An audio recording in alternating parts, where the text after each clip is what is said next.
This episode of Full Metal Panic: Invisible Victory trades the school setting for a brand new setting which is going to involve giant robots fighting in a wrestling arena. Sign me right the hell up.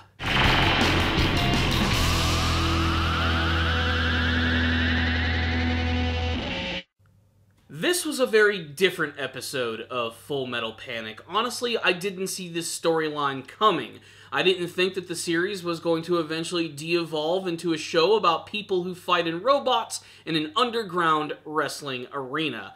But it happens in this episode, and even though it is kind of jarring and out of nowhere, I absolutely love it. So what's really interesting about this episode of Invisible Victory is the fact that we don't get to see what happens with Kaname and Leonard. We don't get to see if Tessa and her entire crew and the people of the Danon actually survived, and we don't even see Sosuke Sagara until about 3/4 into this episode. That's because this one is an introduction to new characters, a new setting, and a brand new storyline. So this entire episode takes place in an unknown city, which I'm presuming is in South America. And they introduce this one character who goes by the name of Michael Lemon, who's clearly an American photographer who ends up getting taken into these alleys by these gangsters. They're getting ready to steal all of his stuff when suddenly he is saved by this redheaded girl by the name of Nami, who's not only absolutely gorgeous, but looks suspiciously like Tessa and Kaname. And I actually thought that maybe she has some sort of relation to these two characters.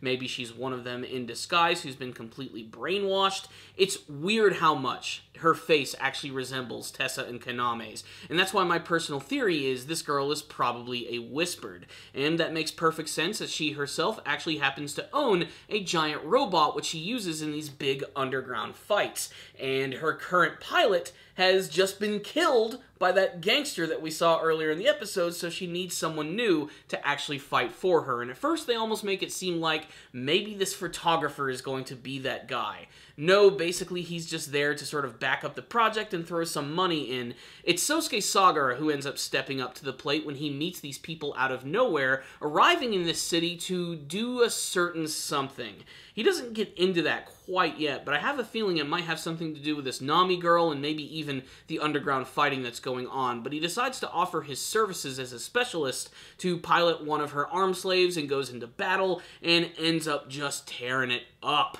This is a really fun thing because we've never really seen like these robots in a casual setting, and to see them in the middle of like this giant underground arena with the fans cheering and getting really excited really just gives it a completely different feeling altogether. And Sosuke just makes a fool out of some of these guys. Like the fight that he actually has with this guy who goes by the name of Dao, he basically takes him out with one massive flip, and you gotta realize that being flipped in one of these giant things is kind of like being in a car crash, so it's probably not going to feel all that great. But basically he ends up gaining the respect of Nami and her entire crew, as well as this brand new American photographer who she's going to use for a hotel later on in the episode, in a very, very funny scene. But really, a lot of the development is coming from Sosuke and Nami in this episode. She seems to be helping him out for some unknown reason, but it's sort of a quid pro quo kind of thing.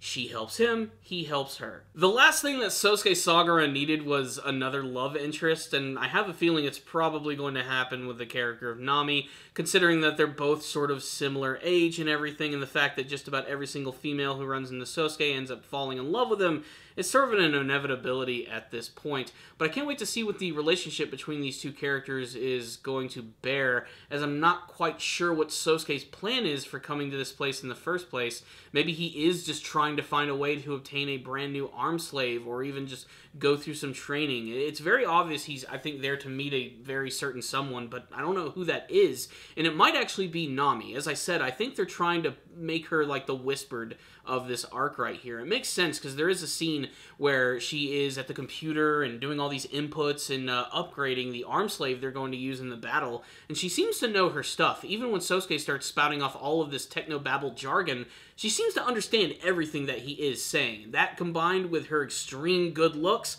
the fact that she looks like Tessa and Kaname, leads me to believe she almost certainly is going to be a Whispered. But again, I just don't know where this actual arc is going to be heading and what Sosuke's ultimate plan is going to be. I'm just really excited to see it go down. What's the rundown on this episode of Full Metal Panic: Invisible Victory? First and foremost, I apologize for this review being very scatterbrained and all over the place. I just didn't have a lot of time to talk about it, so I just wanted to run through it right quick.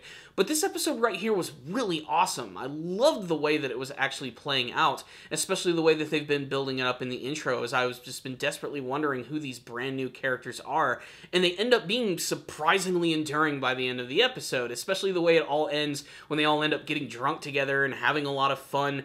Nami and Michael Lemon in particular, I think, are really great characters, especially how at the end they end up getting accosted by Dao, the guy they fought against in the big robot match. And Dao is like a gangster who just pretty much just bullies everyone, and he tries to just end up beating the crap out of Nami, but luckily Sosuke shows up and ends up saving the day, and he does so in like the most violent and awesome way possible by not only like suplexing this guy, bending him over his ass, and then taking a knife and just jamming it directly into his neck, but just enough where he's not going to be hitting any vitals or anything that could kill him. He basically says if you move, you're pretty much gonna die. He realizes too, after letting these guys go, that they simply just can't probably go back to their residence, so they need a place to stay. They end up going to Michael Lemon's swanky-ass hotel, where Sosuke sleeps under the bed, and Nami just sleeps casually, almost completely naked, right next to Lemon. It's a funny scene, and it's also great to see why Sosuke was sleeping under a bed, which is shown at the very beginning of this episode right here. Ultimately, this is an episode that goes in a completely different and unexpected direction, but honestly, I love the episode for it. I love that it's taking chances and trying something new, and it also gives this season a lot more distinctiveness than the previous two already. So far, this season has been pretty stellar. Outside of the fact that last week was a recap episode that was completely unneeded, this episode right here is super solid in the beginning of a very exciting arc. I'm going to give this episode right here a 4 out of 5.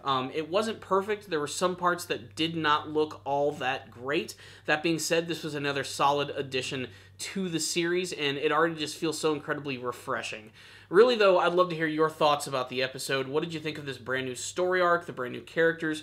Do you have any theories as to what this is all going to be heading towards? And do you believe that, like I said, is Nami actually a Whispered? I think it's pretty obvious at this point. Color her hair white, she basically looks just like Tessa. Color her hair blue, she looks just like Kaname. That's all I'm saying. Maybe it's just that the art style in the series is so distinctive, and that's what they do for a lot of the female characters. But there it is. That's my thoughts on the episode. Sorry it was so scatterbrained today, guys. But there it is. Like I said, tell me all your thoughts about this episode, what you hope to see in the future, and make sure to subscribe to the channel for more anime reviews. I'll see you guys next time, and as always, stay damn down, baby.